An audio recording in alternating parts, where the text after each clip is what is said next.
మేడిగడ్డ ప్రాజెక్టుల యొక్క పిల్లల కుంగిపోవడము, బ్యారేజీ వంగిపోవడము, పిల్లలు పగలడం, ఇవన్నీ కూడా ఎన్నికల ముందు ఏదైతే విషయాలు బయటికి వచ్చాయో అది మేడిగడ్డ ప్రాజెక్టు వరకు మాత్రమే కాదు, మొత్తం కాళేశ్వరం ప్రాజెక్టే రాష్ట్రానికి అది వరం కాదు, బుద్ధిబండగా మారిందని చెప్పి అన్ని పార్టీలు, స్వయంగా కాంగ్రెస్ పార్టీ సైతం కూడా, రేవంత్ రెడ్డి గారు ఆనాడు పిసిసి అధ్యక్షులుగా వారు కూడా విరుచుకుపడ్డారు. ఇప్పటి వరకు ఈ కాళేశ్వరం నిర్మాణానికి ఖర్చు చేసింది 93,872 కోట్లు. కాళేశ్వరం ప్రాజెక్ట్ నిర్మాణం కోసం తీసుకున్న అప్పు 71,565 కోట్లు. కాళేశ్వరం ప్రాజెక్టులో డిస్కంలకు పెండింగ్ బిల్లులు, కరెంటు కోసం 3,192 కోట్లు. కాళేశ్వరం ప్రాజెక్టు కోసం ఇప్పటిదాకా వాడిన విద్యుత్తు 6,918 మిలియన్ యూనిట్లు. కాంక్రీట్ తో కట్టినటువంటి మేడిగడ్డ కుంగితే ఆనాడు మంత్రులు ఏ రకంగా మాట్లాడారు? విద్రోహం అని ప్రశ్నించారు. కానీ నిన్న మంత్రులు మీరు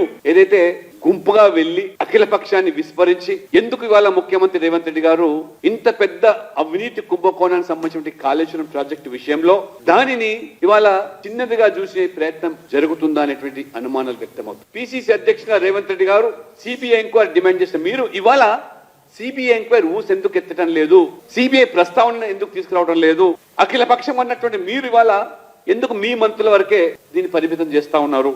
తెలంగాణ ప్రజలు ఈ పాటికే రాజకీయంగా ఆనాటి బీఆర్ఎస్ ను ప్రజా కోర్టులో దోషిగా నిలబెట్టారు, శిక్షించారు.